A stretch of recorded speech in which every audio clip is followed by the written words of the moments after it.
Okay, good afternoon. What we'll try and do is this session is mainly for more of the analytical team, and there were some issues that I talked about this morning. But what I'm going to do is use almost the same slides, fast forward on some things because I think they may not have as much relevance for you as a group. And then basically I'm going to stress on certain things more from the analytic standpoint. So that's what I'm going to do. It's almost like a preacher that uses the same text in the scripture, but the message that comes out of the same text is a little different based on the congregation or at the time. So that's what I'm going to try and do. So let me know at the end of the day if I was able to pull it off. So mainly let's start off with translational research as a definition. And I think this is important for both the analysts and the clinical scientists both to be on the same page. So we all don't want to make sure that we understand that we're saying the same thing. So translational research is the study of how evidence-based practices, programs, and policies can best be communicated for the adaptation and improvement by practitioners for the benefit of their constituency. So here what we're stressing is what? It's evidence-based, that we know these things work.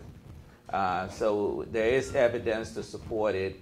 These are either programs, they also do indeed impact what policies, and that they can be communicated. And not only do we know that they work, but there is this element of adaptation, right?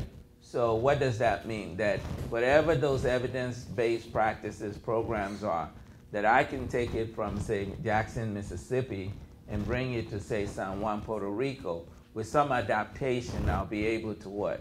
Make it work. So there is some element of adaptation. You can't necessarily just import it directly without tweaking it, because you got to take into consideration some of the cultural issues, some of the environmental issues. So there's a component of adaptation.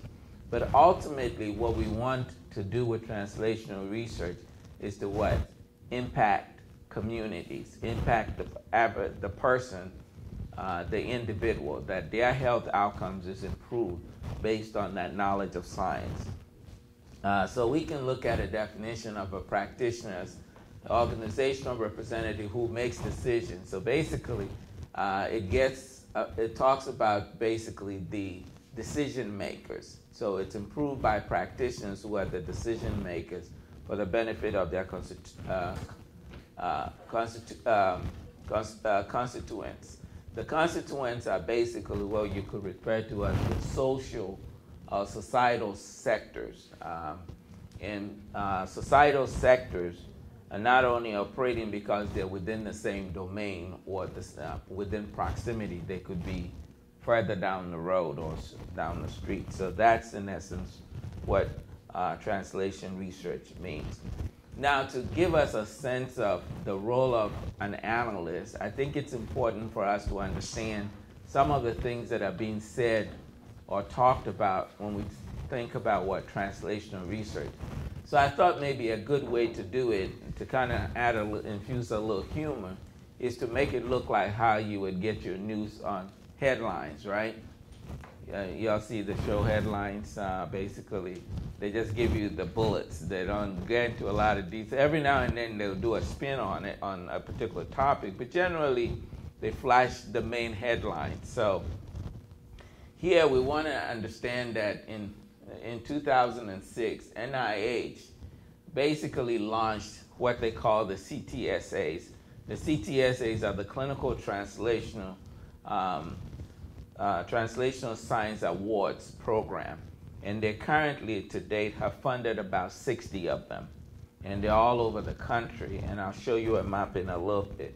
But the main goal of NIH in establishing these CTSAs are basically to enable innovation research teams to speed discovery and advance science aimed at improving our nation's health.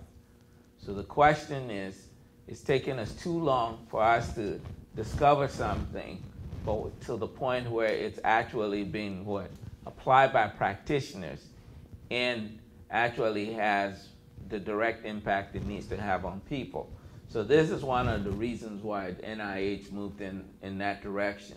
But also a few other items just to give us a sense of when we think about translational research, what comes into play. Diagnosing pre-diabetics by means of A1Cs. We know that diabetics are clinically diagnosed based on what? Fasting glucose, right? A1Cs are used to look at maintenance of their blood sugar, whether they're doing well with treatment.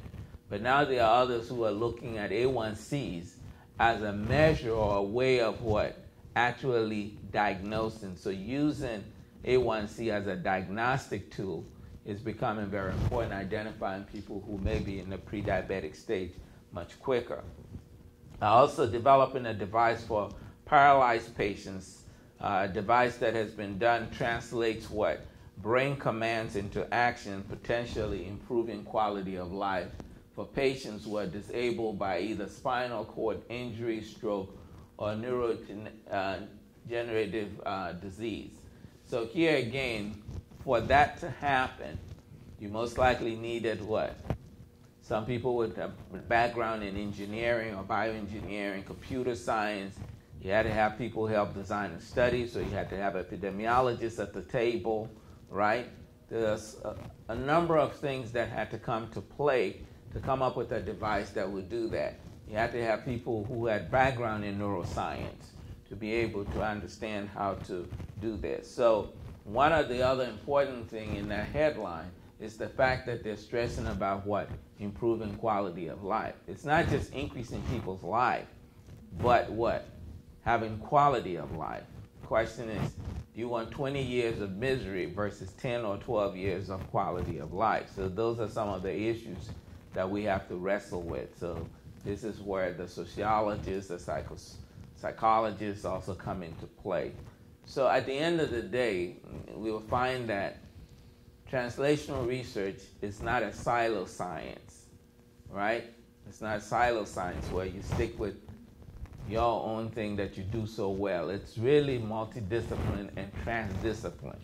So you have several players, but it also requires that people are communicating across disciplines and really finding out that common medium that ultimately goes to improve what the life of the individual.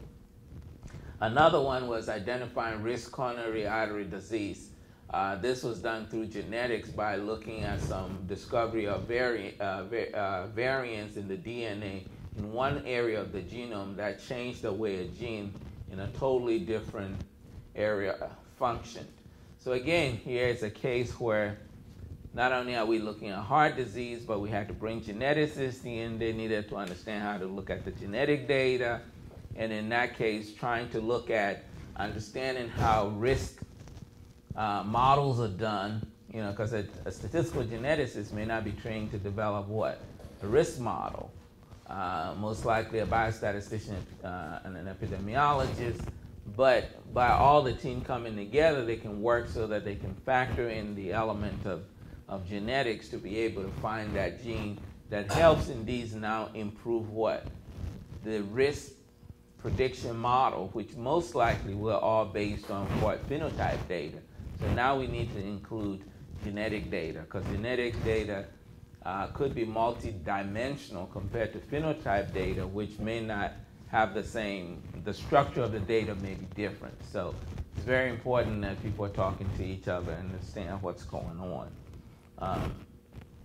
Emerging community partners, this is very important. And again, sometimes you have to think about this. Now, I gave a talk about maybe 3 or 4 years ago at Tuskegee, of all places, and one of the things I told some of the attendees of the conference was that we had a situation at the heart study where we had a person who was then at Howard University who was a geneticist, but she dealt mostly with ethics and those social implications of genetic studies. And one of the things that, after going through all her talk and everything, some of the community members were present and some of the participants of the study were present. So one of the ladies, the older lady, turned to the PI of the study and says, you know, we're not worried because we know you guys will do right by us.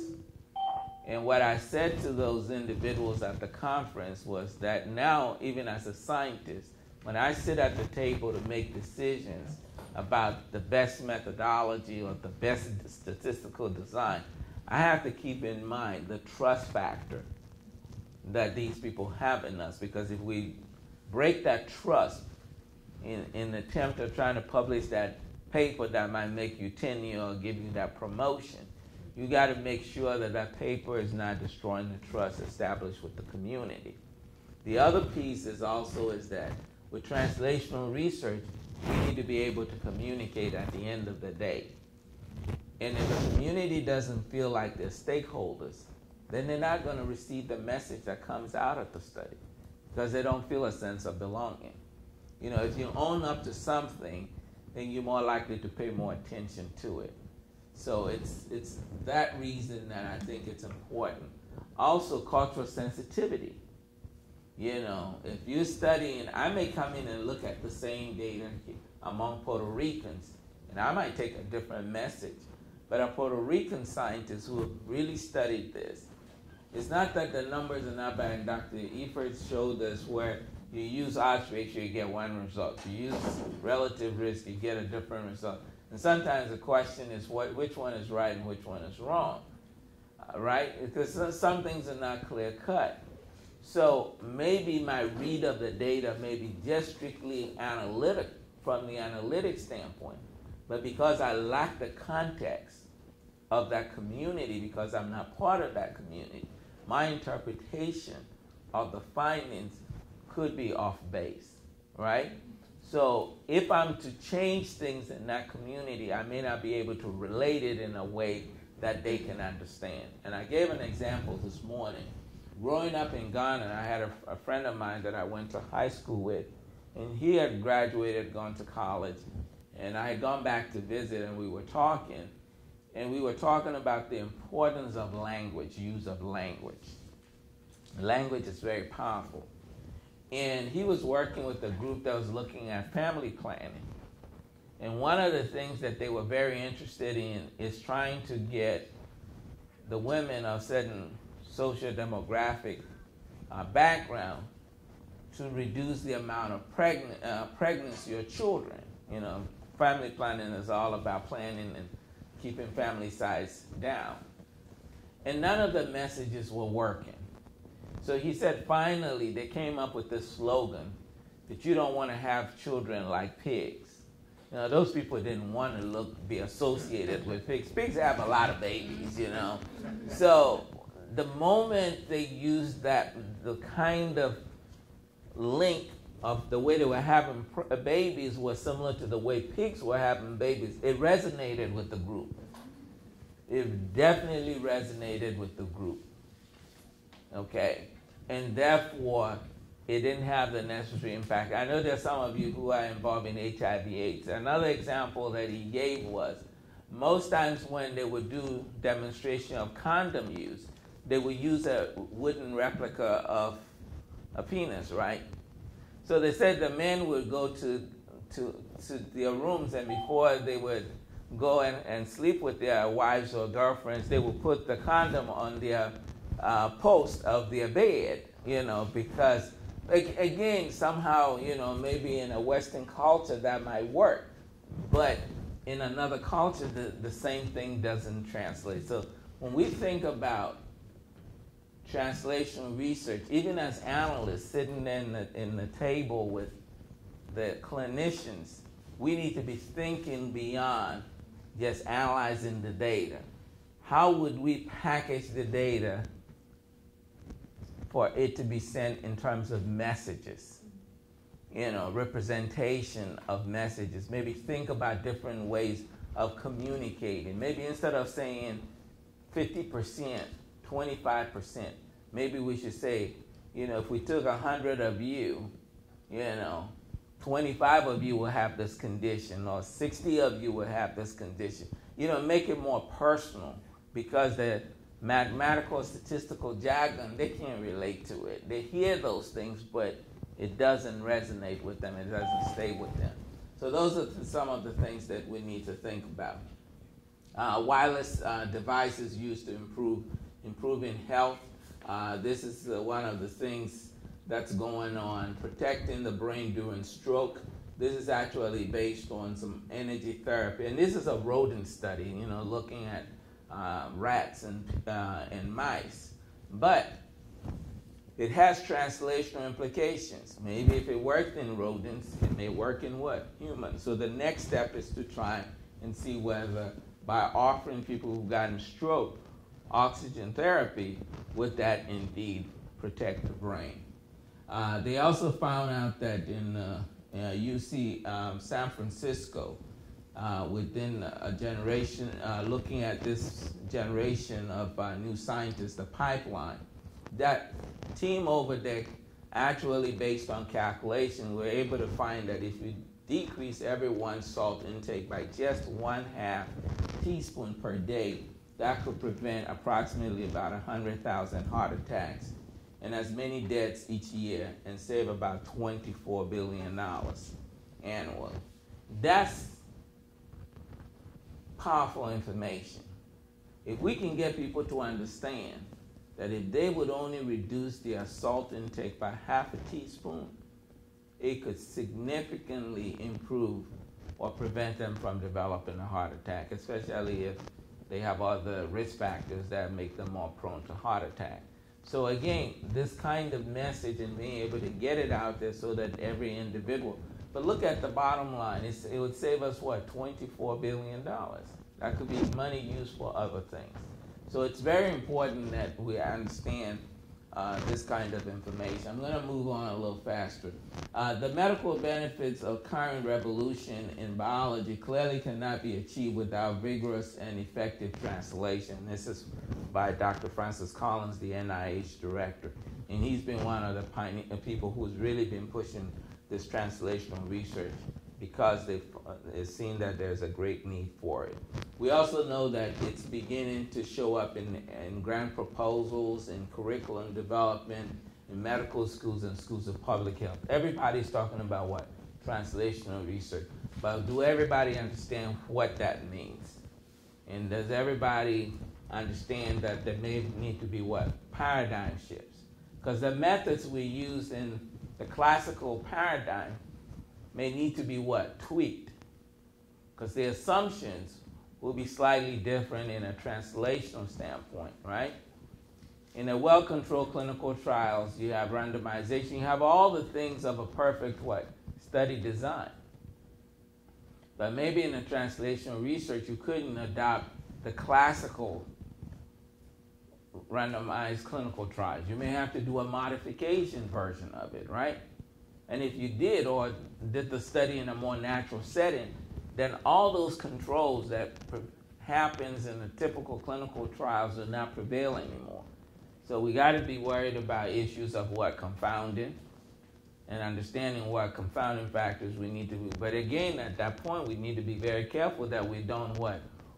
Over-adjust, as Dr. Eifert had presented earlier this morning, right? Those are all issues we need to think about.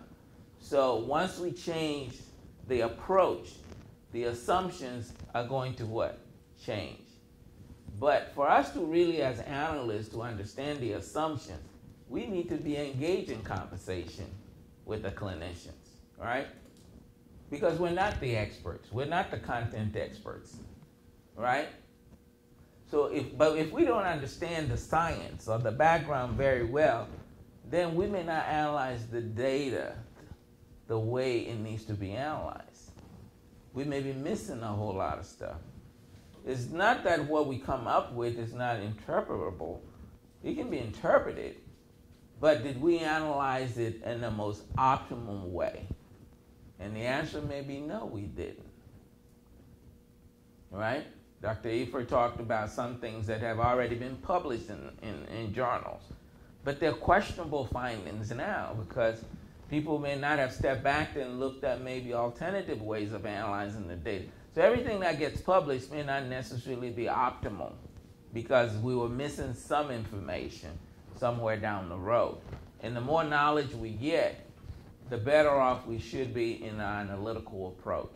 See, my strategy has been is when somebody, and most clinicians are notorious for this, they kind of want to know what they want to do with their research, but they can't tell you in a very crisp way what they want out of you.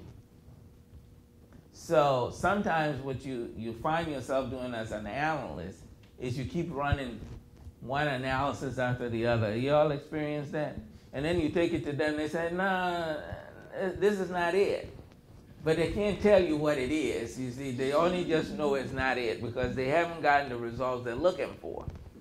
So one way I try to get around that to sort of cut the time we spend, because they think all we're doing is waiting for them to bring the analysis, and that's all we do, but that's not it. We're multitasking. So I ask them, give me 2 or 3 papers that is very pivotal for your research. I go and read it, then I come back and get schooled on the 101 in the field, because I want to understand the data and make sure that I'm controlling for the right, I'm doing the right adjustments, so on and so forth, before I touch the data.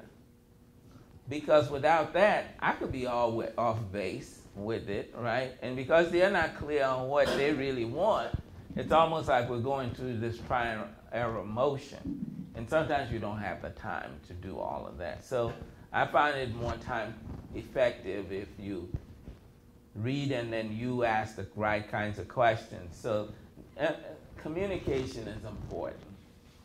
You know, statistics to me is just a tool. You know, but understanding the data, being clear on the question, understanding what the intended design was, and then if they didn't design it very well, trying to see how best you can salvage the situation with statistical methods, I think becomes the key as a statistician.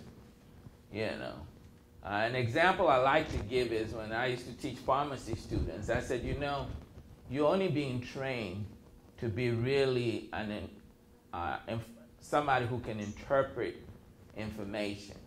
Because in pharmacy, they tell you that if somebody is in steady state, then this is the therapy they get. But when a person comes to the drugstore or the pharmacy, if they could tell you that they're in steady state, then you don't have a job. Because then they could go in and medicate themselves. But they're going to have to tell you a story about what they're going through, and then you process all of that and say, boom, they're in steady state. So this is the therapy for them. No, they're not in steady state, so I need to apply this therapy. And sometimes as an analyst, that's our role. You know, we hear all this noise and all this words and stuff coming to us, and then we process and we say, okay, based on what they want and this, that, and all that, way to measure, then this is the right statistical method. Because once you get to that point, you can go to Google and get a SAS code to run that stuff. You know, I mean, at that point, you're not really trying to crack your brains to figure out anything new, but figuring out the right thing to do for that problem is the challenge. So I say all this to say that, you know, I'm not here to give you all the SAS codes, because SAS codes may change tomorrow. Somebody else might come up with a new macro that does better than the last set of macros that you picked up on the internet. But figuring out what is the best analytical approach, given all the nuances of the data and understanding what is going on, I think is the most important thing as an analyst we can bring to the table. Because once we figure that out, we can always borrow somebody's codes, always look up a set of codes that we can modify, that we can use to do the analysis. Okay, so one of the things that, we can move on, so I'm not doing an overkill. So why the big push for translational research? The primary reason is the lag time it takes from discovery and implementation in practice.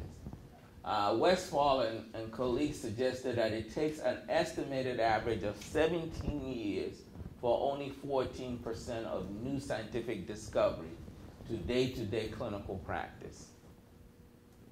You know, a lot of stuff is written. In fact, we have a lot of information. You know, when you read the papers, they're really not saying anything new to some extent. We rehashing the same stuff we know, for years. Sometimes we now have better data to support what we used to say in the hallways that nobody would pay us any mind because we didn't have the data to support it. But now we have data to support it. But the problems also communities have faced, we've known this since we were growing up as children. We may not have articulated it and framed it in a scientific study or what have you. And maybe today we have better data, we have data to support. But isn't it very disturbing that it takes 17 years on average for scientific discovery to get into practice? And not even only that length of time, but only 14% of them only get used. Maybe our focus should be more on trying to make sure that even the ones that are out there are getting used more. Because if we did the things we know to do, maybe we'll cut back on the problems that our community has. But I also say that, the healthcare system in this country, and I'm just getting out of my soapbox at this point, is that it's really based on a treatment model. We look for the silver bullet for everything. I know I gotta walk, but no, I don't feel like walking, but I want that pill that's gonna help me lose the weight.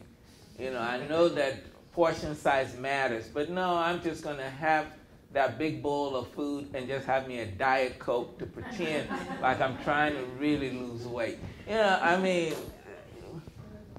We know all these things, but somehow knowledge doesn't translate to what? Behavior modification. And maybe we need to find the right language to really get our attention so we do something about it.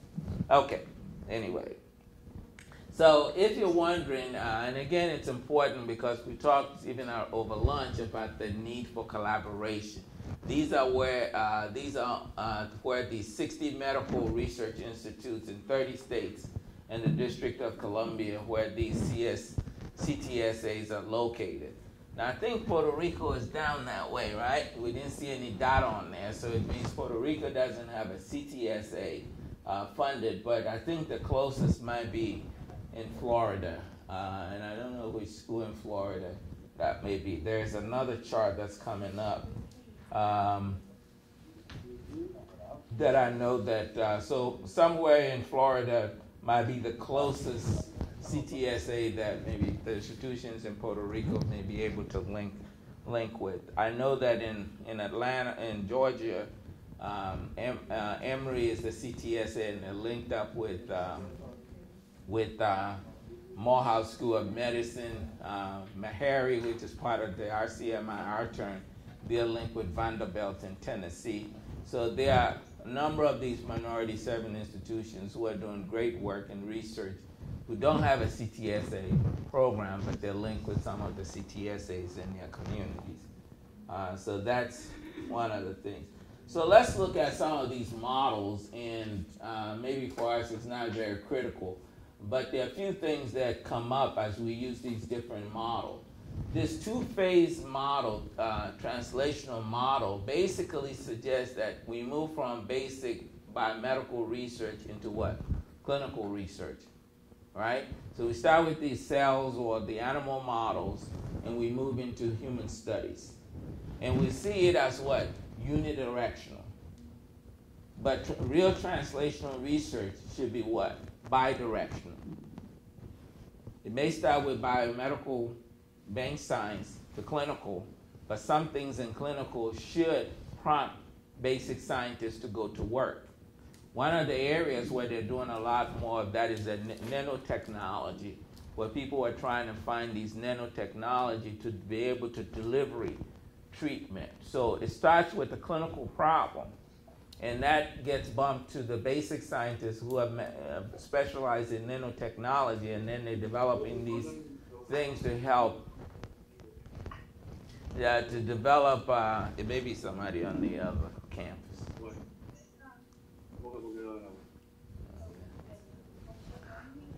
Okay, so that's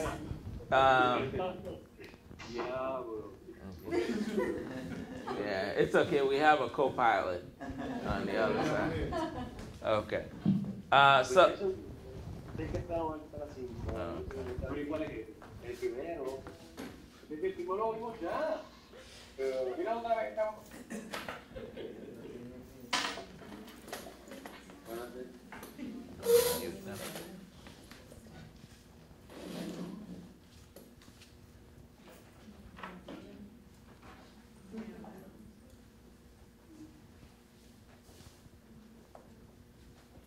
Okay, that's a great thing with technology, so they got muted. Okay, so what we're saying here is that those are things that we need to look at. But let's look at some of the translational barriers in this model.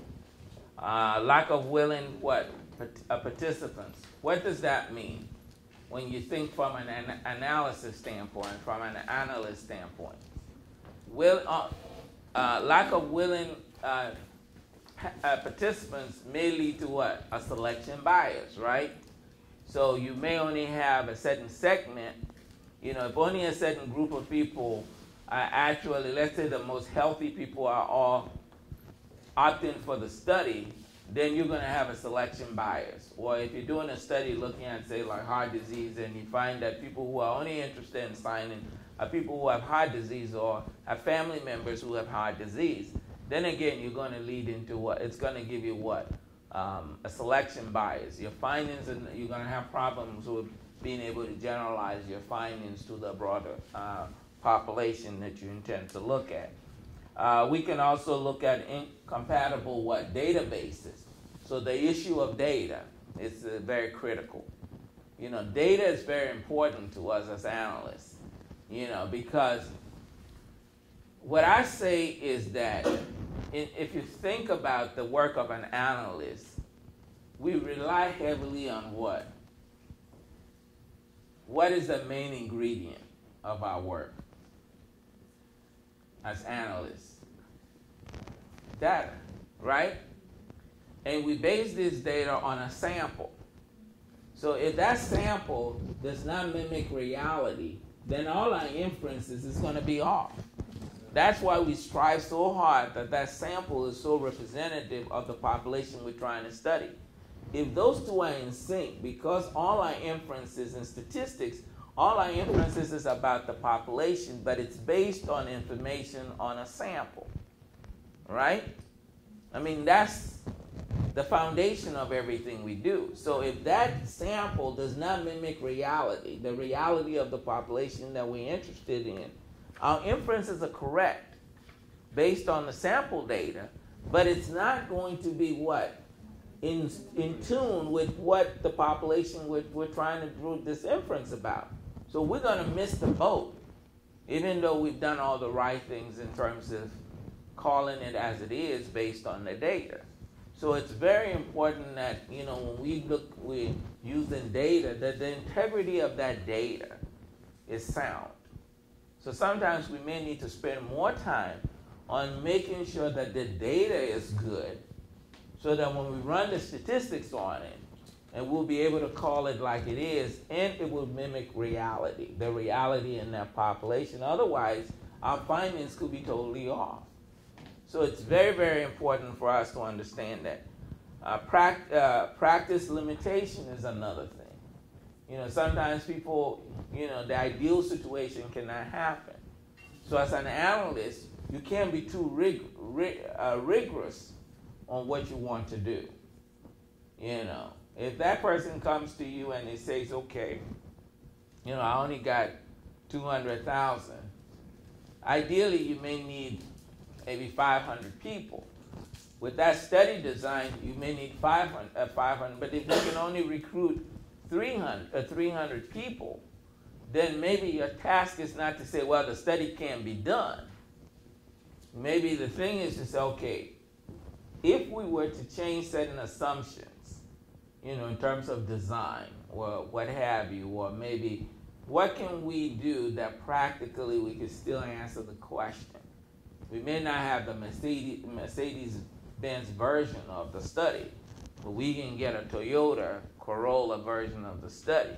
Still might be good information. I'm not saying, just support anything, but sometimes we have to be willing to dialogue to really find out what we're trying to achieve? What is the ultimate thing we're trying to achieve? So those are the kinds of things we want to do. So again, it's very important for us to think about these things. Now, the phase 3, the 3-phase translational model, basically the T1 side, which is what they call in bench to bedside, is pretty much the same as in the first model. It's just that the second phase of it is now broken up into 2 segments. One dealing with basically looking at the practice-based research component. So here what we're looking at is that T2 now is knowledge is moved from the earlier clinical trials to use with patients in phase 3 and 4. In T3, which is the third phase, basically involves translation to practice and encompasses dissemination and implementation of the research. Now, this is where I stress that we need to start thinking even as to how we're going to disseminate the information. You know, on the T3 side, that's also important. Dissemination is important. So how are we going to package the information? You know, the questions we answer, how are we going to get the word out? You know, that component is also very important, right? I can do some analysis and do all kinds of transformations just to test for statistical significance. But maybe after going through all the transformation, I can't really now explain the data in terms of what it means on the average guy on the street, right? So for one sense, my transformation and moving things around, doing all of this to the data has allowed me to do a rigorous, significant test or test a hypothesis. But now I can't equate it that, okay, if Mary Sue has this level of this, what does it really mean in terms of this outcome that we're interested in? Because now I've gone through too many transformations. The raw data itself has been now lost in the shuffle. I can't sort of reverse back. So those are things that we need to think about, right? So if we're developing something that eventually a clinician should be able to use, then we have to analyze the data and present the results such that that clinician, based on the patient's information, will be able to make a call, make a judgment or a decision. Does that make sense? I could Z-transform everything and do tests on the Z-scores and everything else, but then maybe at the end of the day, I've lost in some way the actual measure, unless I find a way to model it back to be able to now take whatever categories that I've created back into the original scale. If not, it has helped me to test a hypothesis, but it may not have that much of a clinical application in that state. Does that make sense? Okay, so those are things that I think in translational research we need to really engage. This is my little pet peeve. I think the myth of statistics and the reason why sometimes we're not work very well is because most clinician scientists have a phobia with statistics. And most statisticians don't have a patience to have conversation because they're thinking about the software and all of that. All that chit-chatting is not something that we were trained to do. You know, we weren't even taught to write. You know, it says if then, you know. I mean, even our writing in college was all abbreviated. You know, we weren't writing elegantly and trying to write prose and poetry. That wasn't us. We were cutting down to the chase. I'm just calling it like it is, right? So sometimes we don't have that time to have just conversation, like have coffee and just talk. You know, we want, okay, this is what you need, and we're done. So I think sometimes we talk, but we don't understand each other, or we don't know what each person wants.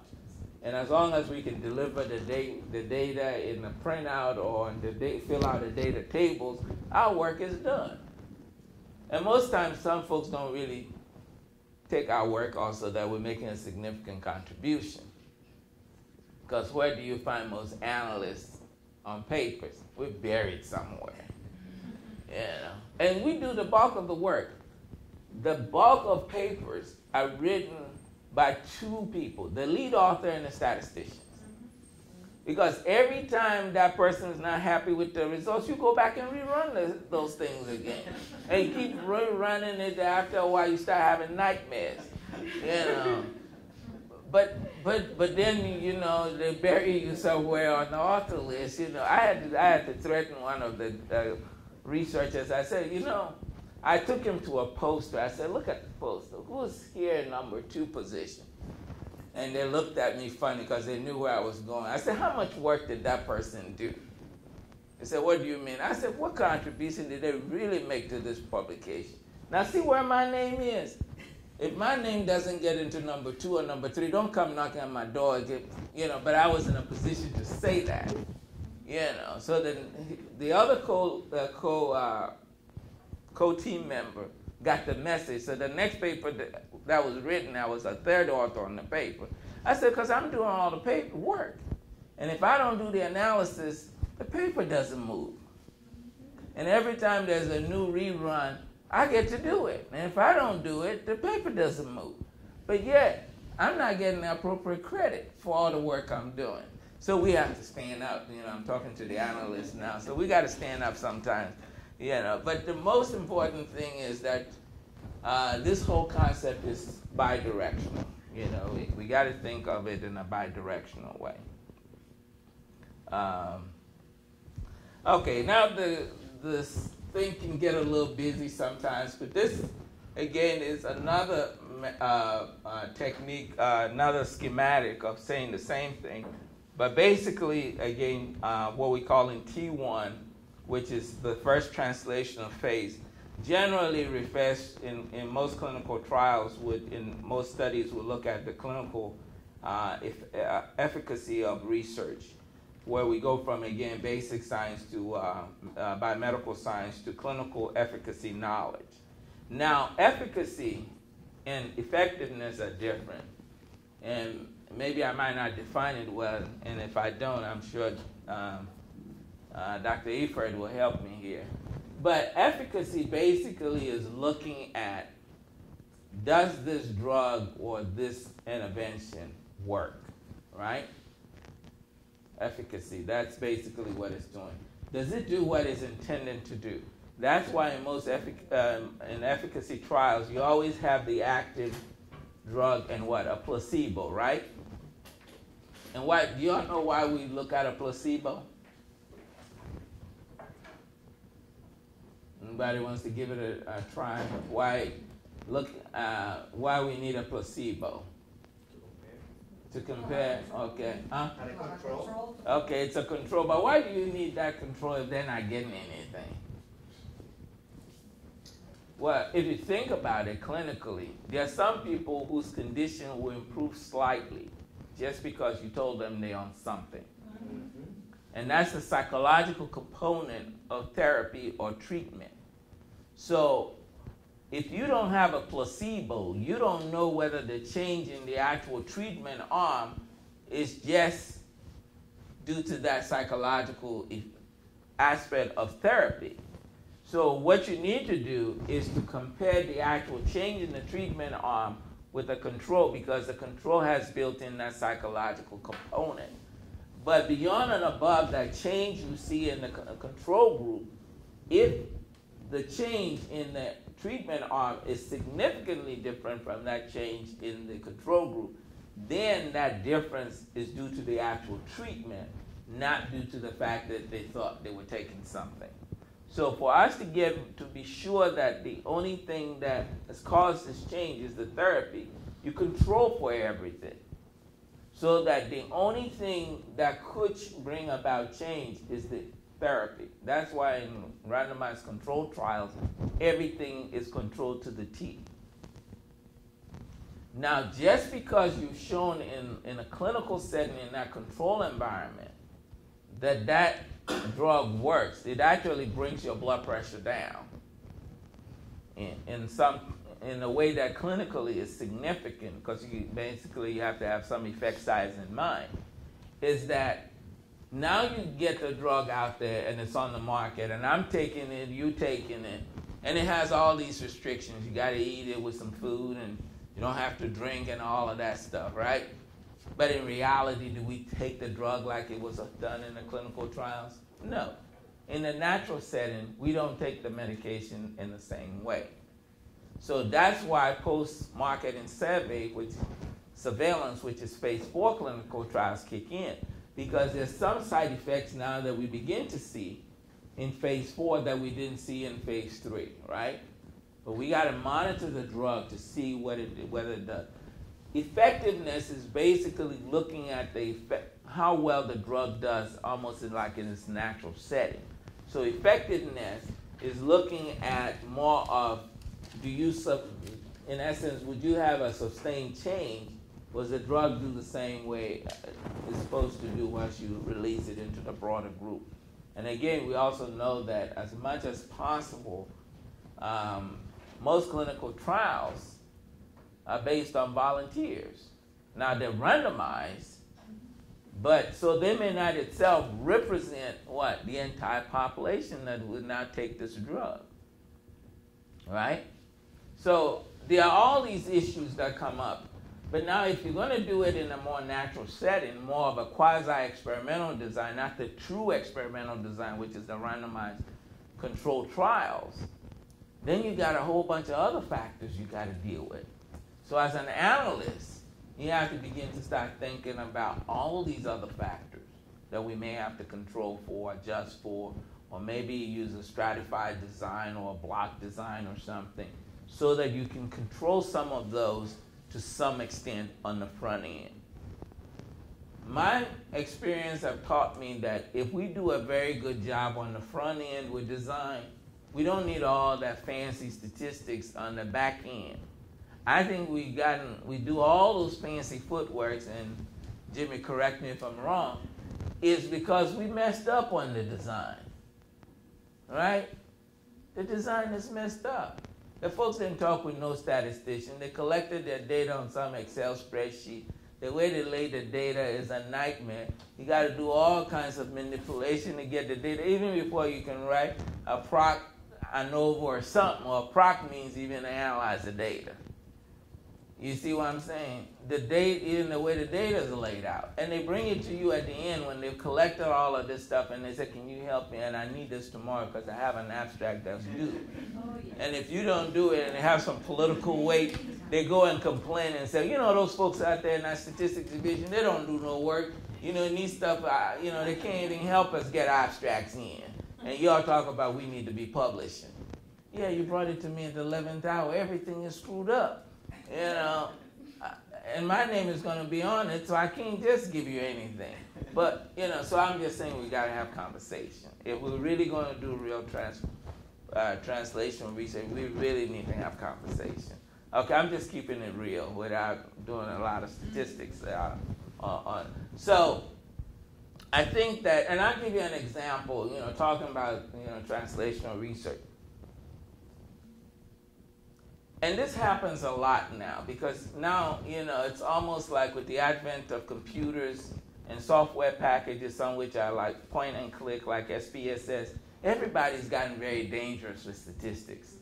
Everybody can do statistics. I like Dr. Effort's thing that when the clinicians tell him that they can do statistics, he tells the folks that he's very good at sawing and hammering, because when he was growing up, he learned carpentry, but they wouldn't trust him doing brain surgery with them, So, but almost everybody who's not trained as a statistician do statistics on their own now, right? But the danger here is that sometimes the design is not, it's well intended, but the way it's implemented, it's not done correctly, okay? Give you an example. Somebody wants to do a pretest, and it's a survey. They have two communities, one community of churches, no intervention, the other community of churches, they have an intervention. They go into both communities of churches, and they do their baseline survey, that's their pretest. Then the church that has the intervention, they go on and do the intervention for 3 months or what have you, they go back again. And they collect data in all 2 sets of those communities of churches. Well, the design was a pre-post design, right, with an intervention smack right in the middle of it. One group had intervention, one group didn't have an intervention.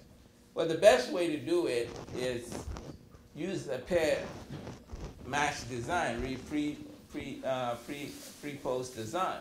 But the problem is we can't match people's pre to their post if they took both of them. We don't know who took pre and who took post, and who took both or took just one or the other. And the thing they'll tell you is, well, you know, because we wanted to maintain confidentiality, we didn't ask them to put their names on there. I said, well, that's true. You know, you calling it right. But now we can't match these people.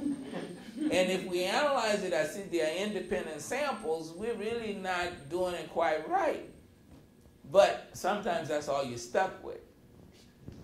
So what I tell them is, well, you know, you could have basically asked people to write their initials and their year of birth on there as their ID. Let them create their own ID. And then that way when you give them the post test, you ask them to put the same ID. Just say again, put your initials and your year of birth. Now, if somebody can't do that, they don't really need to be filling the survey. If they don't know their initials and they don't know their year of birth, they really don't need to be filling the survey. Everybody can remember that, right? But that would have been an easy way to be able to match the pre and post for those who took the pre and post. And those who took only the pre, but not the post, you're going to see them in the data set. And those who only took the post, but didn't take the pre, you're going to see that also. And you may end up with a Solomon 4 designs and evolve that way. But that might be a good way to do it, to be able to do it. Now, if they didn't talk to an analyst or an epidemiologist or somebody who's a methodologist, they may go in and do the very same thing. But now we're stuck with the data that we're saying we're using a pre-post design in all the method section, but then when it comes to your data analysis section, you're saying you did a 2-sample independent t-test or something. I'm just making it very simple in that sense. So we have a problem on our hands. So that's going to cause us to think of some way that we can still make sense out of what that data. Does that make sense?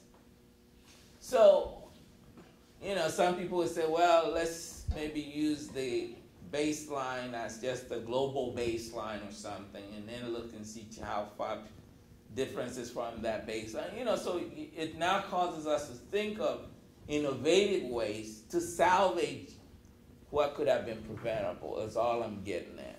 So realizing, and we got to be also proactive about this. You know, we have to begin to say, look, y'all need to talk to us ahead of time. You know, bringing this stuff to us last minute, it's not doing us any good. You know, we need to be at the table. As uncomfortable as you all may be with us, you know, we still need to be at the table when we have, you know, at the onset of this, so we can have the right kinds of conversation. Okay, let me keep going. This slide is pretty much very similar to the others. The only thing here is that if you look at this very closely, some have just a two-phase. This is like the 3-phase strategy. This is a 3-phase strategy. They even have some basically with a 4-phase design. And these are by different kinds of authors who've talked about these different kinds of design. But again, I just want to call your attention to the fact that things like meta-analysis are becoming very critical, because sometimes you have several studies that have looked, but they're so small, and people are using these meta-analytical methods to be able to sort of make sense from different studies. So it will help for us as analysts, as we move into this translational research arena, to begin to have some of capacity to be able to do what? Meta-analysis. So that's one of the things that I would stress that, and there are softwares now that people have developed that, you know, you put the data in and it helps you be able to generate some of these estimates, whether the prevalence estimates, incidence estimates for different kinds of things.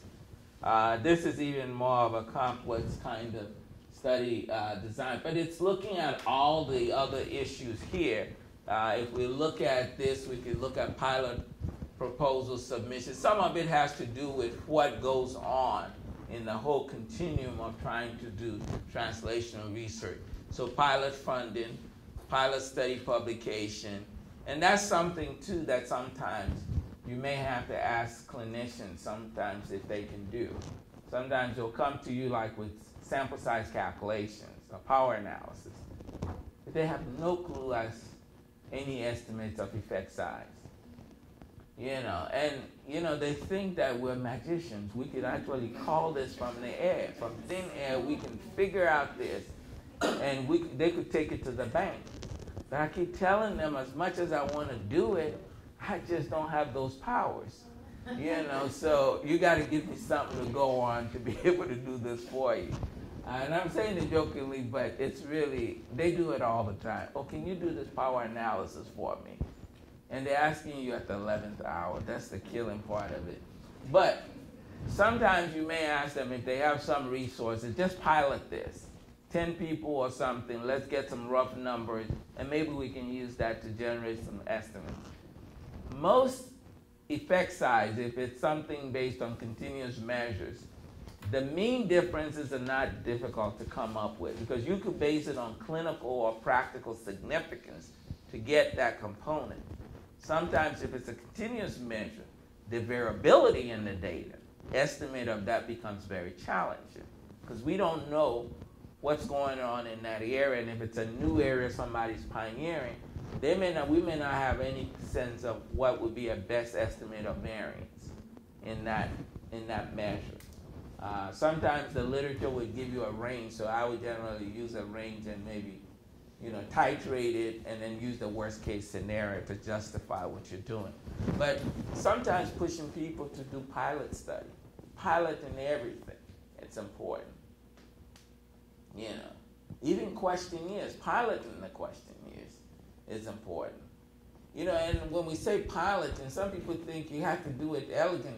You could take your co-workers in that place and let them complete the instrument. Because some things don't show up until you actually start collecting the data. And some people think piloting means you only pilot the instrument. I believe that if you're going to really do real piloting, they need to pilot everything. Pilot it from the recruitment, when they call the people up, to when they enroll the people, they do the screening. Do it like the real deal, because a good pilot, you pilot not only the data, but you also pilot the process. Because sometimes the process could hinder the data you're trying to collect on which is your main ingredient. But if the process gets faulty, or it could be even in the database system, now that you're collecting, start entering the data, something don't look right. It doesn't skip. Well, if they answer no, it's supposed to, on question 5, it's supposed to skip to question 8, and that skip is not working. And sometimes people are not that savvy. Everybody's got issues. They come home, their husband fussed at them, or their spouse will fuss at them, and they're not looking for you to troubleshoot your system for you. So if you don't build something that is very robust, they just come in there and just do what they got to do. And then 3 months down the road, you realize your system is not working because it's giving a lot of bad data. So I think it's important to pilot, but more importantly, even small pilot, 10, 20 people pilot, get some data. And in that way, as statisticians, we have something to fall back on and work with. So those are the kinds of things. So again, the other thing I'm also saying here is that as statisticians in translational research, we shouldn't get stuck on just being analysts. Y'all got me? We're encouraging the clinicians to talk to us and have conversation with us. It's a two-way street. We got to also start talking to them, see what's in their head, so we know I better understand them, right? Because, if we understand each other, we can work through the problems. It's when we don't know or don't understand each other, then it makes it more difficult. I'm getting too philosophical now. Okay, let's look at some examples. And I just showed this as one, it's a very busy slide, but I think the main thing here, this is looking at factors in translational drug abuse prevention model. If you look at this, it has some mathematical component to it, predictive modeling, right? So there's some aspect of prediction modeling that may go on. There's some genetic component as part of the bigger scheme of what? Individual biological difference and psychosocial issues also. So you got genes issues, you got environmental issues, whether, and now with GIS, we're even looking at what? Location, place. Because there's a lot of work going on by studies called place matters. Where you live matters. You know, if I live right by a railway train station, I may not have good sleep. Because every night I'm disturbed by the train going. I wake up maybe in the middle of my sleep is disrupted several times in the night. We know that poor sleep quality and amount of sleep does affect what? Your health. So these are all things that people are beginning to look at. You take the CDC maps. Take CDC maps of obesity or diabetes since maybe in the 90s and project it into the 2000s. You will find that the burden is more in the southeastern part of the country, more so even on the East Coast than the West Coast. And I said maybe we all need to move to the West Coast, but then the country would tilt. So maybe we need to stay where we are, but figure out what's in the environment that's causing that disparity, geographical disparity in obesity and diabetes. But you can see that place matters. You know, where you live matters.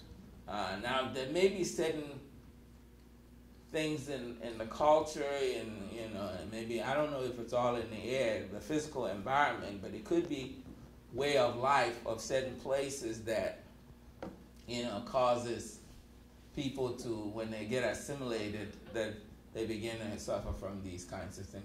I lived in New Orleans for 15 years, and I always said that's a hard city to go on a diet.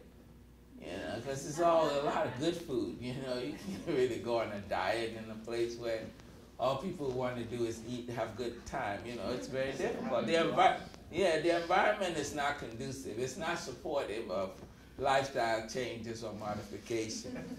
So sometimes place does matter. But if you look at this schema, the message here is not for you to get bogged down by how busy the slide is.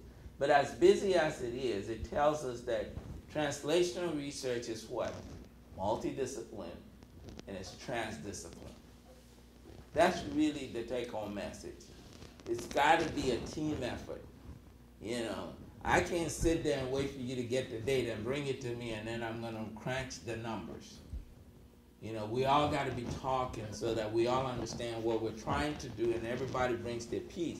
So at the end of the day, when I get that data on the back end, I totally know what I need to do.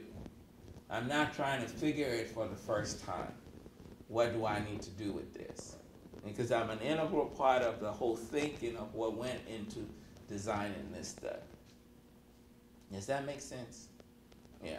So I think it's very important, and it also says that it's almost using this kind of model is a more holistic approach to solving a human problems.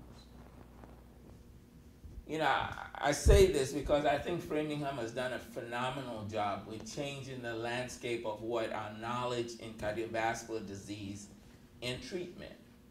But still, CVD is the #1 killer in the United States, right? Followed by cancer. So all that knowledge still has not eradicated all the problems that we encounter.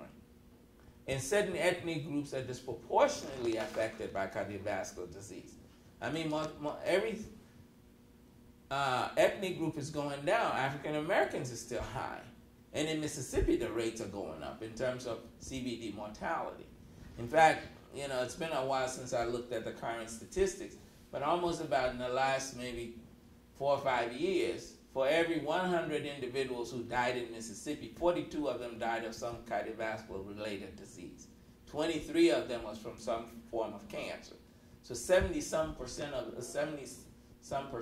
folks who die in Mississippi die either of cardiovascular disease or cancer.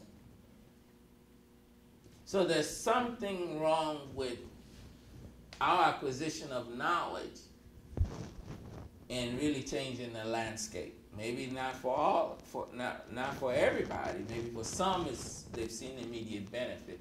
But I think it's because clinicians or biomedical researchers always only focused on what? The biology. They didn't want to touch the social sciences piece, the psychological pieces, because those were too messy, right? They call it the soft science. But human beings are not only cells, right? You know, we're products of our environment, our traditions, our culture, and everything else. So somehow we got to take all that into consideration. How I may deal with stress may be very different, because I may have been raised in a culture where, you know, I grew up where stress wasn't even in our vocabulary. So for a long time I was telling people I wasn't stressed and my blood pressure was going up. I was working too hard trying to meet every deadline. But I would say to myself, well, I just got to do the time, you know. But you can only work so many hours, you know. But at some point, you know, but then you have kids in the Western culture who tell you that they're depressed at the age of 10. Now, depression wasn't even in our vocabulary, even in the 30s and 40s. And folks are 10 years old and they're depressed. Culturally, you know, people have been taught, you know, if you can't get everything you want, then you're depressed. You know, we label everything, you know, people buy into it. So I don't, when I say something's wrong with me and they try to call it disease, I said, no, I ain't suffering from that. Because we're so quick to label things. So what's my message with this slide? The message here is that it takes a lot more. And every part of it, we have something to do. Measurement issues, right? We got stuff to do with measurement issues. People will say, okay, I'm looking at stress. You say, okay, how are you going to measure stress? Well, we have an instrument. It's a 20-item instrument. So we collect all the data on 4,000, 3,000 people. And then we got to write the papers, right? So we now got to analyze stress as it relates to something else. So now how do we operationalize the stress? Are we going to take the total score, the mean score? Are we going to have 4 scales, sub-scales? And sometimes they'll tell you, I don't know. I mean, we should have thought about this at the beginning.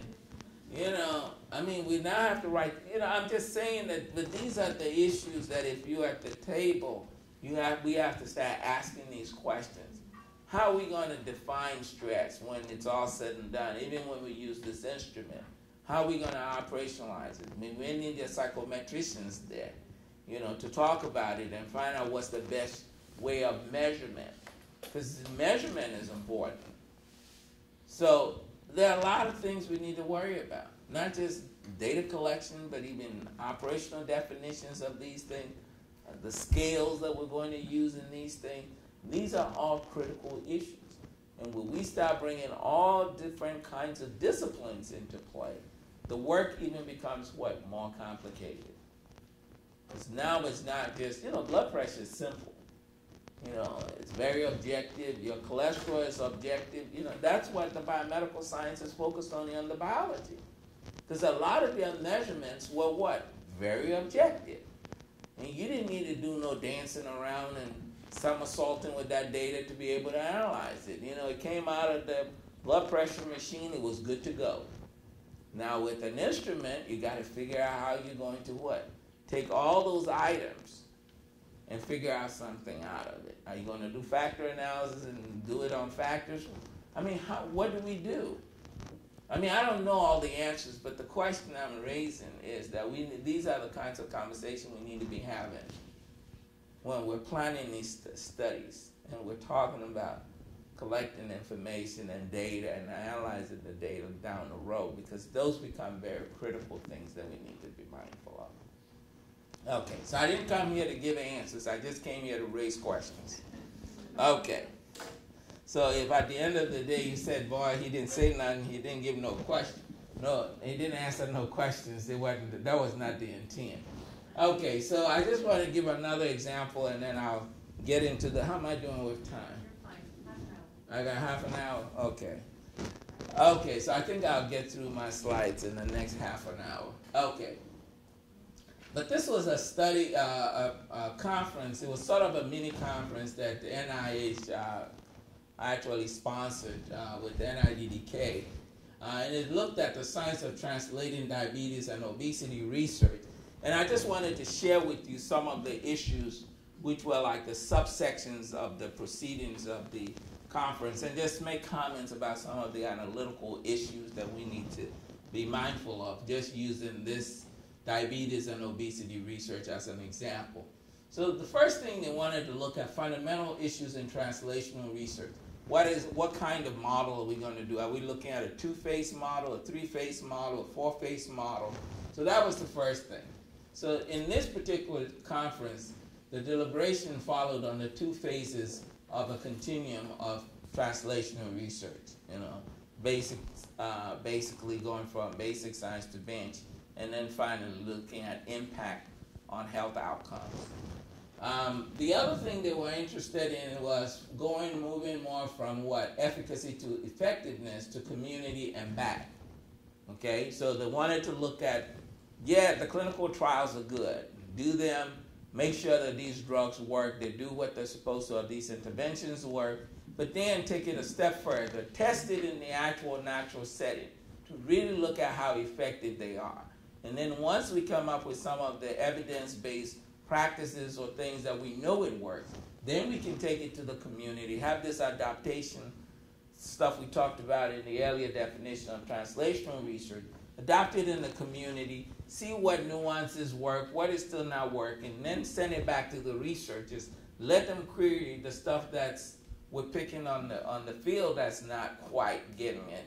Let them come up with some other, test some other thing, refine it, and it loops back up again. So it sort of goes in a cyclic fashion, so that we don't basically say, well, okay, we've done it once, it works, and we go to sleep on it, but constantly refining it, because each one has its own challenges. And then basically look at outcomes for translational research. What outcomes are most important for translational research? So those are questions we need to ask. What's important? I mean, are we interested in survival? Are we interested in the quality of life years? Or healthy years? Maybe some of the outcomes type measures, as opposed to just saying we want to see how long you live. Well, maybe you live 20 years, but out of the 20 years, 15 of them were terrible. So are we interested in just the length of life that this therapy, actually provides? Now, a lot of clinical trials are now using outcomes measures. They're looking at things like cost effectiveness. Some are doing stuff like quality life years, really looking at the aspect of quality of life, measuring that also, not just the duration of how long the therapy allows you to live. Quality of life outcomes, and then also it gets into some methodological issues and evaluation, economic evaluation. What is driving all our healthcare debate? And the line thing is what? Cost. We realize that we cannot keep going the way we're going with the healthcare system because of what? Cost. It's getting too expensive. So a lot of it is being driven. Yes, and they talk about, everybody getting insurance and everything else. But, I just presented a paper that I've had for a while, and I need to get it out actually in the press, where it shows that in Mississippi, with 82 counties, 72% of those counties do not have a board-certified cardiologist. And that is positively correlated with the number of primary physicians that are also in there. Number 2 killer is cancer. 3% of the 82 counties do not have a medical oncologist. So most of them have to travel great distance to get care. So most times they go to those places and they're pretty much on their last leg. So they're pretty much going to those specialized clinics just to go and die pretty much. Because by the time they get there, they're in bad shape. Because people are not going to move to another city, travel almost like 3-4 hours to come to Jackson or go to Tupelo or to the Gulf Coast or someplace to get care. So to me, insurance is important, but to me, access would have been more critical. I think building community clinics in communities where they need it and actually having specialized clinics. I know the oncologists are not going to go and live in those small towns. I'm realistic. But with technology and everything we know, with telemedicine and all of that, they should be able to have specialized clinics, even if it's one day a week, where it's set aside where these people fly in, host these things, and then they go back to wherever their communities are. We're not saying, I just think with technology and all what we have, we should be able to meet the folks at where they are, meet their needs where they are, and they don't have to keep traveling. So that's what I think is sending the healthcare costs way up in the sky, because even when you can afford insurance, sometimes you don't have the appropriate care in close proximity. And there are a lot of people who cannot take a day off just to go and get care. So the only time they're going to take a day off to get care is when they're real sick. Because just to walk in and do routine stuff, no, because they need that money. They don't have leave and all of that. They don't work in the environment some of us work, where we have so many built-in leave time and sick leave time. But they don't have that luxury. So they have to, they say, in their mind, they say they have to go to work because they can't take a day off. They take half a day off, that's salary they're losing, there's income they're losing. So we got to make it more accessible, is what we're saying. So the question is, pharmacoeconomics, health economics, economic evaluation is going to be critical, because everything is going to be tied to cost. And normally when you start looking at effectiveness, there's cost associated with it. You want to look at the impact of that outcome, whether it's those health outcomes relative to the cost.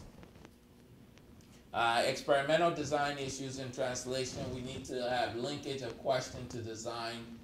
This is important. We talked about just an example of the pre-post design. We have to make sure that we're designing these things very well. Because if we're faulty on our design, it's going to create a lot more headache for us down the road, and it raises a lot of analytical challenges. Community-based participatory research is important. People are finding that once the community has a buy-in, the community is likely to participate, the community is likely to receive the information that comes out of that study, right? They feel a part of it, so they're more likely. In fact, I had Dr. John Ruffin, who is the director of NIMHD, the National Institute on Minority Health and Health Disparities, said that that institute has moved to funding a number of community-based initiatives. And the reason was that I think in New Orleans after Katrina, and I hope I'm capturing what he said more accurately, he said that a number of the studies could not reach the participants in the study, because when Katrina came in, it kind of got everybody dispersed.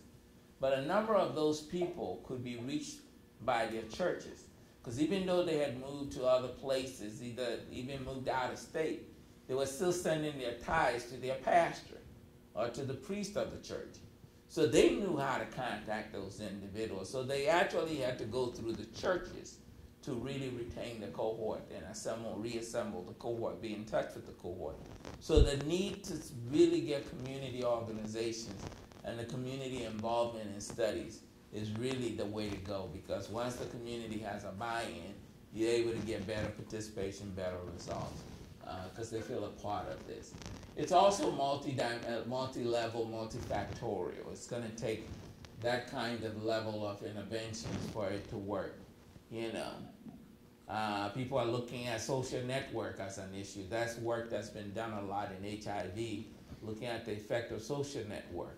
Because if all my buddies shoot, you know, heroin, and you just brief only me, and I go right back in there, I might go back and do the same thing. So even though I know the right things, my social network, if they're not apprised by all the stuff that I'm receiving, I mean, the impact of the intervention might not do me anything. If I need to lose weight and maybe only eat one fried chicken a week, and every day I go home, I mean, they're cooking them fried chickens. Everybody eating fried chickens. I can't sit there and eat salad. You know, that's torturing. So, and you know, I grew up eating them fried chickens. You know, it's going to be hard. But if you bring my whole family in and you brief all of us that, well, we're not saying don't eat them fried chickens.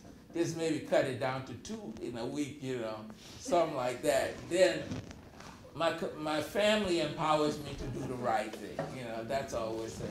So social network, you know, family support, community support, environment all plays a role. So some of the intervention will have to be done at that level. And if there's data for us to be able to look at things at a multi-level stage, and Dr. Efert and Lee are going to talk a little bit more tomorrow about multi-level modeling, and maybe we'll get a better appreciation of that tomorrow. But that's what it may take. And a lot of people are looking at neighborhood characteristics and health outcomes, because there's been a lot of studies. You know, accessibility of fast food restaurants, tying that with obesity. You know, these are studies and things that people are looking at. You know, so it is important for us to begin to think about where the science is going. Because when we were in graduate school, some of these methodologies, we just heard about it.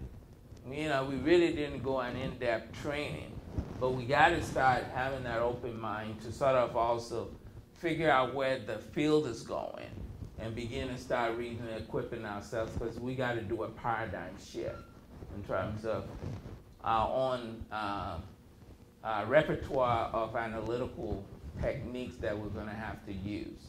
So that's really important. Review and critique of translational research studies, that's very important. Moving translational research forward, do we need GPS?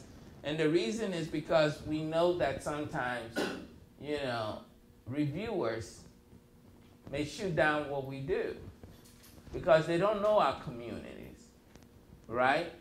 So maybe as the lead authors who are clinicians are trying to write this, maybe we should assist as methodologists to try and help write some of these sections. Does that make sense? You know, maybe you should, even if it's written, when you get the proposal, read that analytical plan very well. Because I've had some reviewers who just said, you know, and every reviewer is different. But one guy, you know, he does a lot of reviews. He says, the first thing I do is look at the specific aims, and I jump into the analytical plan and the power analysis section. If they didn't do a good job, they dead in the arrival. I mean, they don't read the rest of the stuff. So you may need to write those sections for that grant proposal, you know, and that kind of thing. So it's important that you articulate, and even, so that's really what, but the other reason why they needed to bring this up is because if that paradigm of how things are reviewed is still in the old system, then people who are proposing innovative things in translational research may not get funded, right? Because a lot of those folks don't understand this.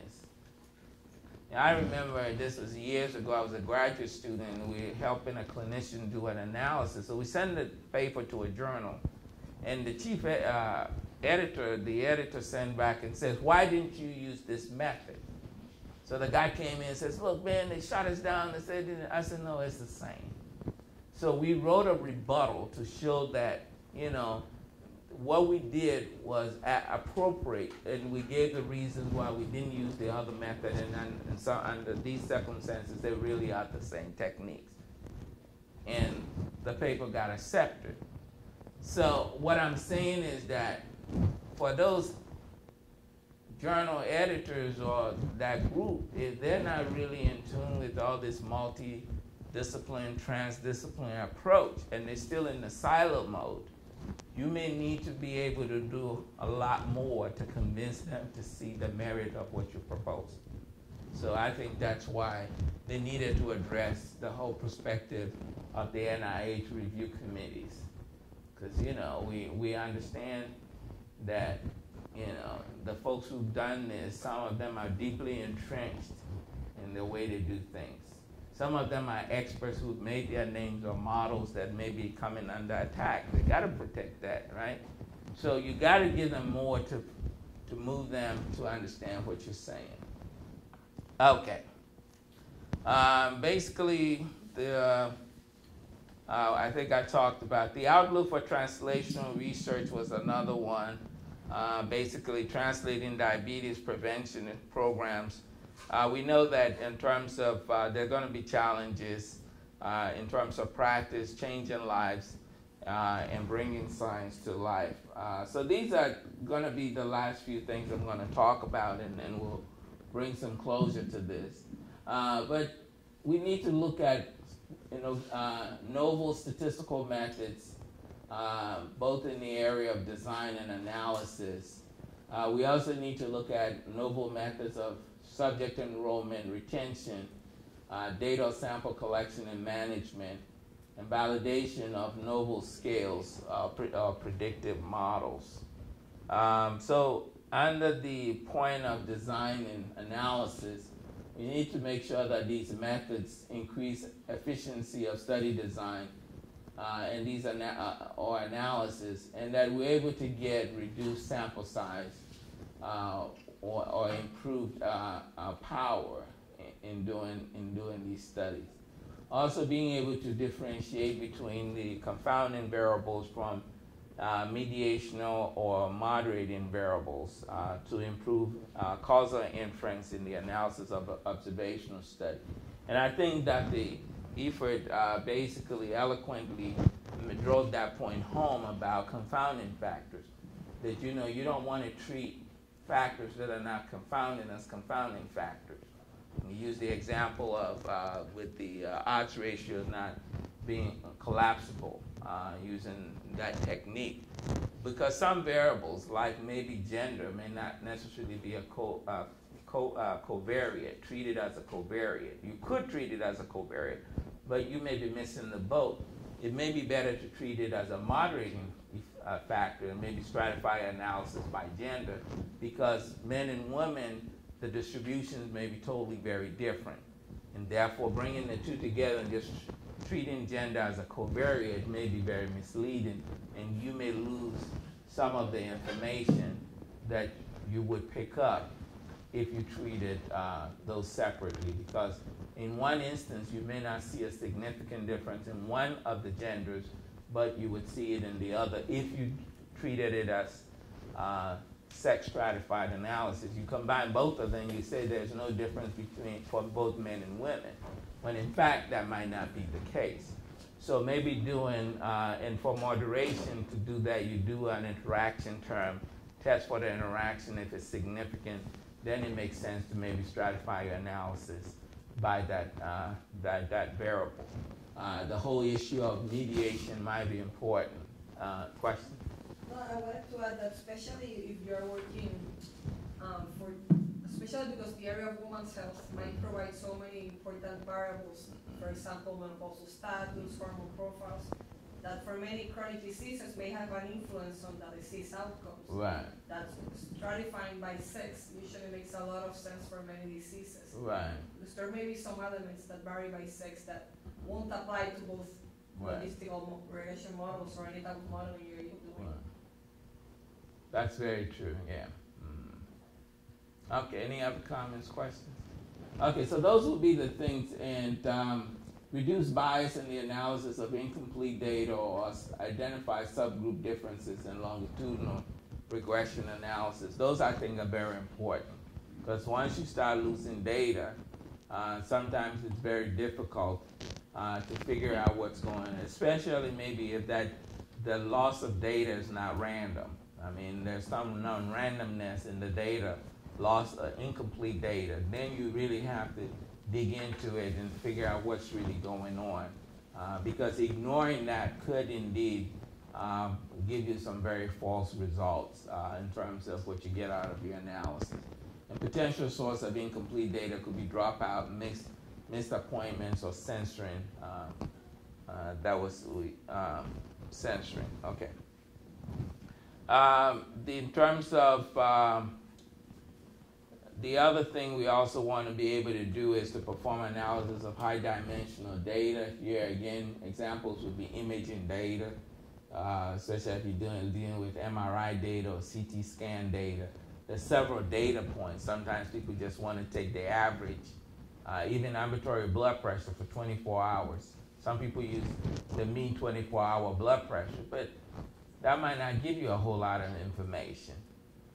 So being able to look at the data in a much higher dimensional stage as opposed to using a summary statistics and doing analysis on the summary statistics like the mean or something might be more powerful than just, and an example I gave this morning is that really if you look at most genetics data, I'm not an expert in genetic analysis. I've taken enough of genetic courses to be a little dangerous, but I'm not an expert.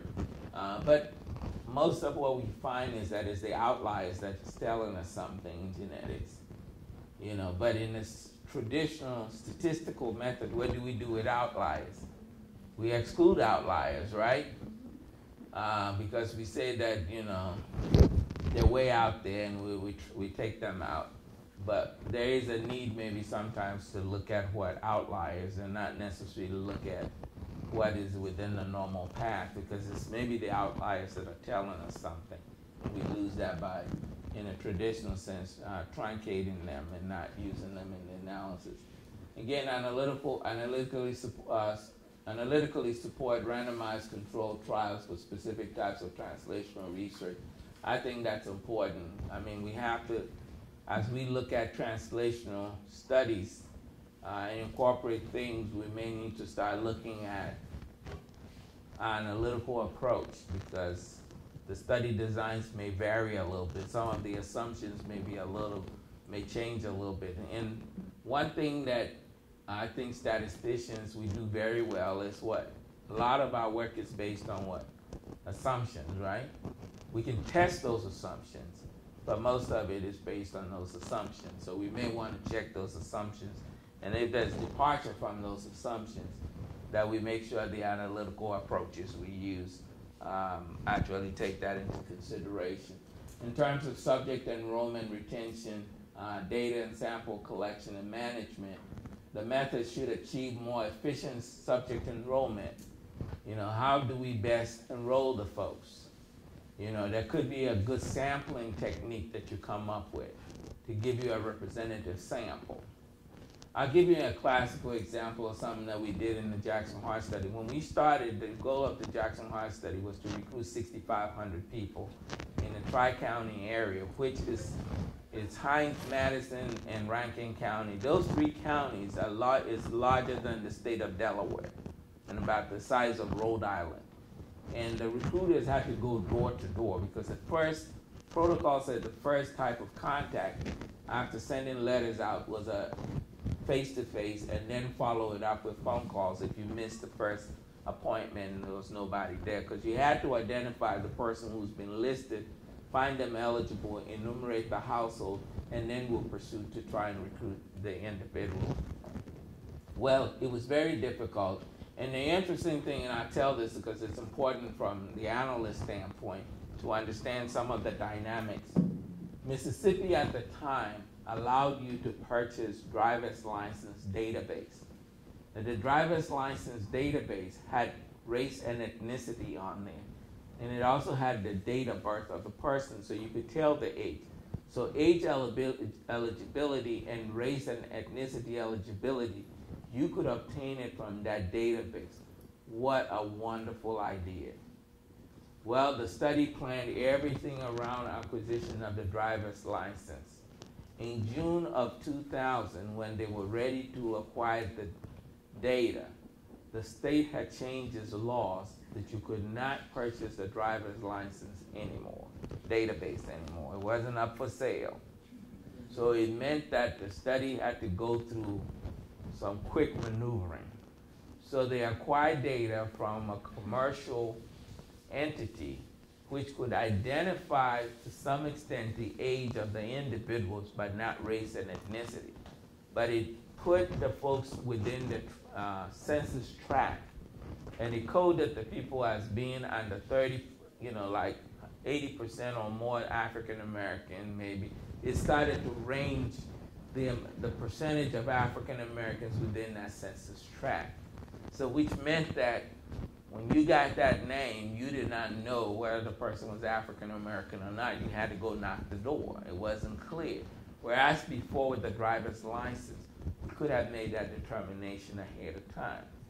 So it created a whole new technique for us to really recruit. We kept the same old paradigm, but at one point it felt like we were spinning our wheels. Well, we did something a little interesting, because what we did was we then had a local research community that did a lot of phone interviews. And what we did was we took the data on those who were in the 30 or less % African American community, and we had them to do telephone screens before we actually implemented our recruitment plan. So that was a modification to the protocol for what we did. The other interesting thing was we realized that we were almost into a year, and the way our recruitment curve was going, there was no way we were going to recruit 6,500. So the issue went to our monitoring, study oversight monitoring board. They're similar to the data safety monitoring board, but for observational studies, they call them Observational Studies Monitoring Board, OSMB. And they said, well, maybe you guys were over ambitious. You need to be more realistic. So it was scaled back down to 5,500 instead of 6,500. But also we had a lot of people, because we had done a lot of community outreach, and we were supposed to randomly select about 2,500, and about 2,000 were coming from this precursor, which is the ERIC study, atherosclerosis risk in communities. Jackson was one of the sites. We were going to recruit as many of the living cohort members who were willing to participate. Well, we weren't getting too far with the random sample, so we decided, well, there were a lot of people who were calling and saying they were willing to volunteer to be part of the study. Well, we didn't want just to recruit everybody, so we came up with this scheme, and we called it this constrained volunteer sample.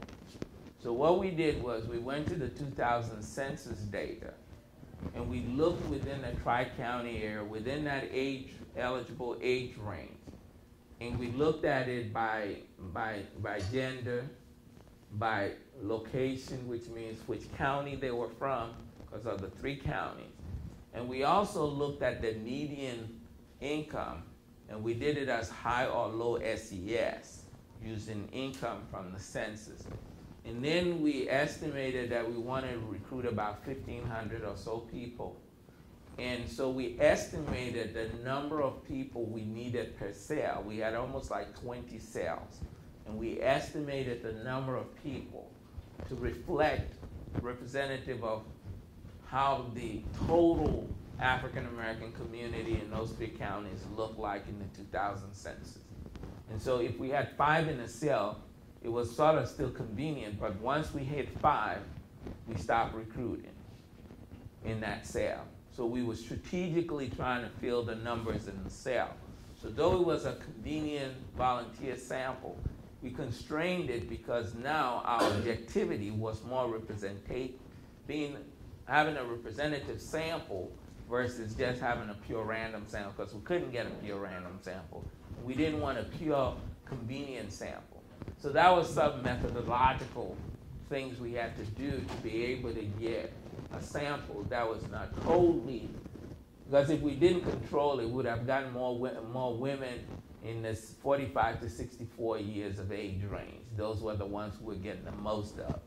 But because we constrained it, we only could take that many folks. And once the cells were filled, we didn't take anybody else in that cell.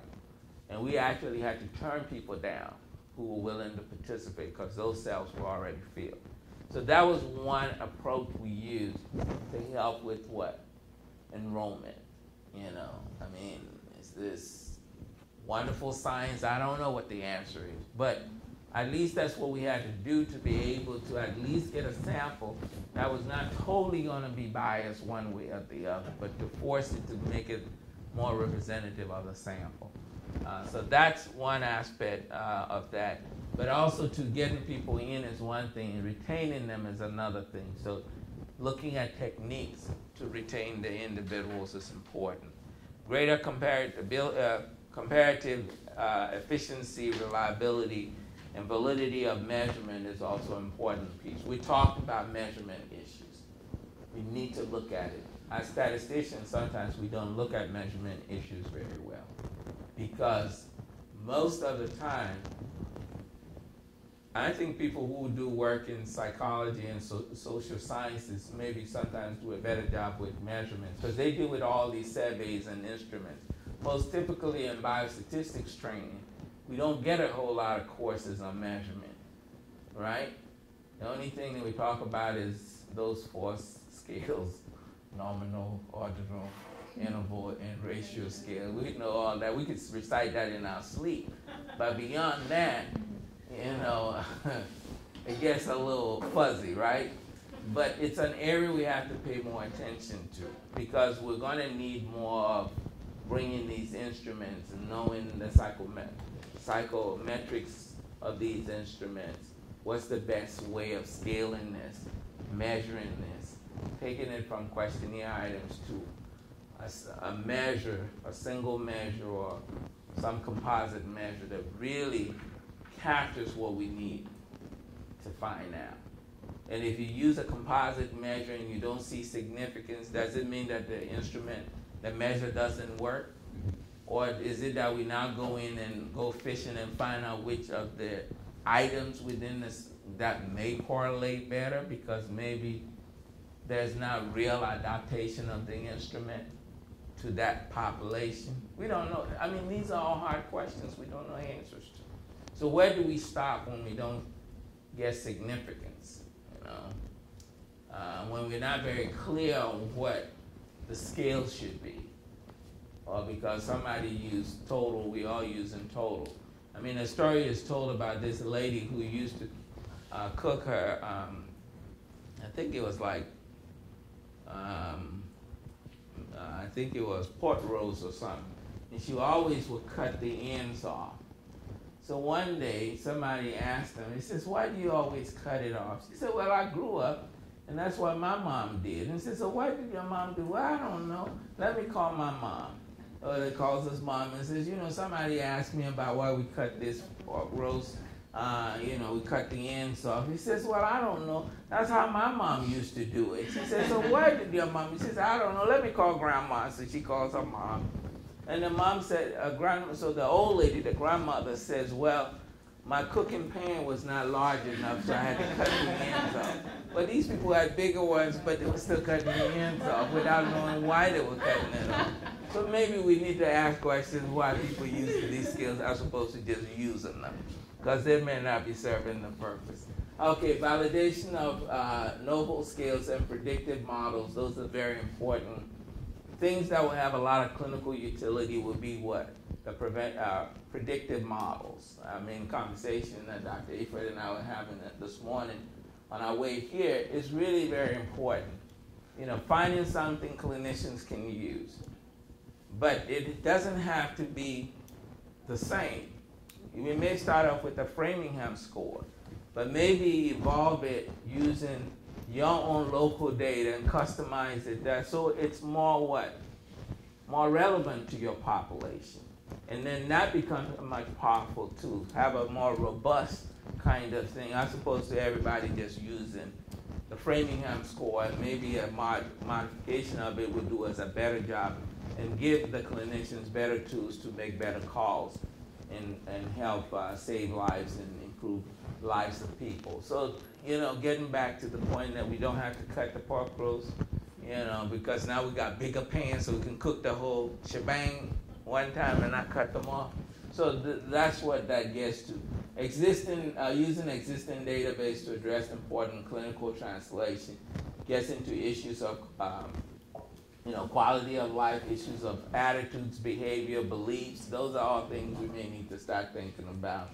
And I think that pretty much does it. Also, we need to start thinking about large data sets, use of large data sets, because I think there's a lot of information out there, and we're not mining these data sets. So invest in some resources, maybe. And the reason why people are not using this is because if you didn't help collect the data, it's so difficult to just jump into the data and start using it. There's some investment, some learning curve. But putting the investment into maybe one master's level person who really knows the insides and outs of that data set, where they can customize the data set for clinicians. So when you have junior scientists who are trying to build their career, but they're not at the point where they can write and get an R03 or R21 or some funding, they could start maybe publications using these existing data sets, maybe refining their own research ideas by doing some analysis of these existing databases. But it would take having some dedicated effort to people who know this data set, so they can take these large data sets, customize it to that 20 variables or 15 variables or 30 variables that you need to write those papers to do that. So I think there needs to be some thought and some effort in going in that direction. Definitely multi-level modeling is key, is getting into mainstream. Again, Dr. Aford and I, we talked about some of the pros and cons of it, but it seems like everybody's doing that now. Everybody thinks, you know, it's the way to go. They feed everything to it. Right, they feed everything into it. And maybe after a while that's going to go away and something else is going to come up. But these things are not new. They're like fashion. They just come back in a different way. You know, these things have been around for a while. We know that, you know, but some of the folks don't know. But we might have to tell them. These are some other kinds of models. I don't think they're critical. And I think that sort of does it for me. If there are any burning questions, I'll try and take them. I can't guarantee that I can answer them, but I'll give me the best shot. I was just kidding. Okay, it's been a long day, so I know y'all need a little humor. Okay.